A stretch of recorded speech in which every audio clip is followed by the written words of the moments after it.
தட்டாங்காய் பொரியல் தான் பார்க்க போகிறோம். தட்டாங்காயின்னு அதாவது கிராமத்து சைடு பூரா இது தட்டாங்காயின்னு சொல்லுவாங்க. ஆனால் வந்து இங்கே சென்னையில் வந்து இதை காராமணின்னு சொல்கிறாங்க. இதை தான் இன்றைக்கி வந்து பொரியல் பண்ண போகிறோம். தட்டாங்காய் வந்து நல்லா உரிச்சாச்சு. நல்லா பச்சை பசேன்னு இருக்குது பாருங்க, பச்சையும் வெள்ளையுமா. இது எப்படி பட்டாணி அந்த மொச்சப்பயிறு பச்சை மொச்சைன்னு சொல்லுவோம்ல, அதே மாதிரியே இதையும் வந்து நம்ம உரிச்சு எடுத்துக்கிட்டோம். அந்த மாதிரி தான் இதுக்கு தேவையான 2 மீடியம் சைஸ் வெங்காயம் நறுக்கி வச்சுருக்கேன். கருவேப்பிலை, இதுதான் தாளிக்க. வேறு எதுவும் தாளிக்க நம்ம போட போகிறதில்ல.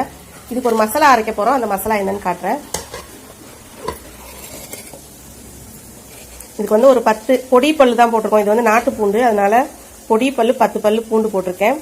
3 கிராம்பு வச்சுருக்கேன். 1 டேபிள் ஸ்பூன் அளவு சோம்பு, ஒரு 6-7 மிளகா, உங்கள் காரத்துக்கு தக்கன நீங்கள் வச்சுக்கோங்க.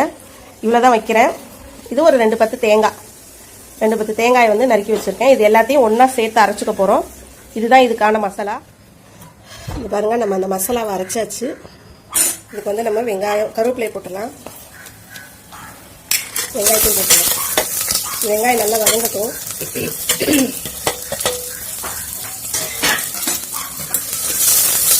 வந்து நல்லா கண்ணாடி பதம் நல்லா வெந்துருச்சு.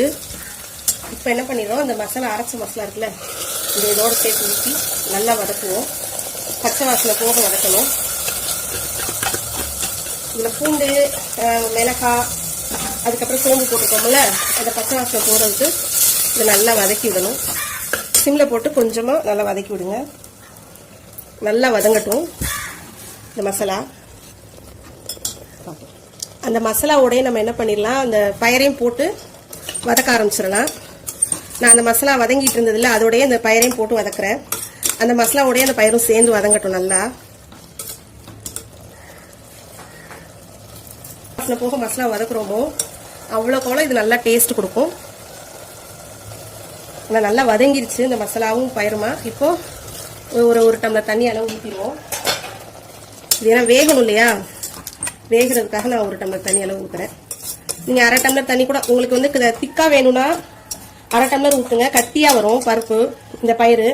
கொஞ்சம் கிரேவி மாதிரி வேணும்னா அந்த மாதிரி தண்ணியாக வச்சுக்கோங்க. சரி, இது வேகட்டும். வெந்ததுக்கப்புறம் நம்ம பார்க்கலாம். கரெக்டாக 2 விசில் வச்சு எடுத்தேன். சூப்பராக வெந்துருச்சு. ரெடி ஆகிடுச்சு. தட்டாங்காயோட பயிறு, பச்சை பயிறு உரிச்சு தான் நம்ம அதை செஞ்சோம். ரொம்ப ரொம்ப சூப்பராக இப்போ ரெடி ஆயிடுச்சு. நல்ல ரொம்ப டேஸ்ட்டாக அந்த மசாலாவோட நல்லா கட்டியாக வந்திருக்கு. இது நம்ம எல்லாத்துக்கும் நம்ம எடுத்து சாப்பிட்டுக்கலாம், தொட்டுட்டு சாப்பிடலாம். ரொம்ப சூப்பராக இருக்கும். நம்ம நாட்டு காய்கறியில் வர பயிர்களெல்லாம் நம்ம இந்த மசாலா போட்டு செய்யல சூப்பராக இருக்கும். நீங்களும் இதை உங்கள் வீட்டில் ட்ரை பண்ணி பாருங்கள். ரொம்ப